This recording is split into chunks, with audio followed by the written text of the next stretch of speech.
Sa katapusang adlaw sa pagpahigayon sa 4th Emergency Responders Congress, mga partisipante gitudluan sa saktong pamaagi sa pagtubag sa mga nagkalain-laing alarma. Samtang Health Emergency Management Services kunhem sa Provincial Health Office miawhag sa mga responders nga pangandaman ang The Big One. Si Chelo Valiena sa report. Gitudluan ang mga responders sa saktong pamaagi sa pagsulob og personal protective suit nga gamiton kung adunay chemical, biological, radiological ug nuclear alarm.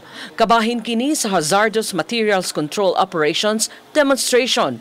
Samtang ang mga sakop sa Philippine Air Force mitudlo usab sa mga responders sa aircraft marshalling operations. Ang SWAT mitudlo usab sa pagtubag sa shooting incident. Matod ni Jules Regner, Information Officer sa Provincial Disaster Risk Reduction Management Office, nga ang unsa may makatunan sa mga responders makatabang kaayo sa pagtubag o mga alarma sa tagsa-tagsa nila ka mga lungsod. How to handle patient, no?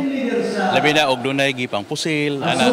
So kani siya dako kay gamit sa atong mga LGU, no? Samtang awhag ni Gay Hinelsa, Health Emergency Management Service Conhems Coordinator sa Provincial Health Office ngadto sa mga responders nga ang ngayang pangandaman ang The Big One nga posibleng muhatag og dakong kadaot sa kauluhan. Iyang gipasabot nga ang first responders mauunya ang Sugbo adto magbase ang mga Cebuano responders sa Clark Air Base. Samtang gipadayag sa tigpamaba sa PDRRMO nga aduna nay katakos ang mga responders sa Sugbo pagtubag sa mga dagkong hitabo sama sa gikahadlukan nga The Big One. Kita may next in line nga mutabang nila because we are the nearest, and then ang capabilities that we are now building our team of responders. Tarlac and Pampanga, no?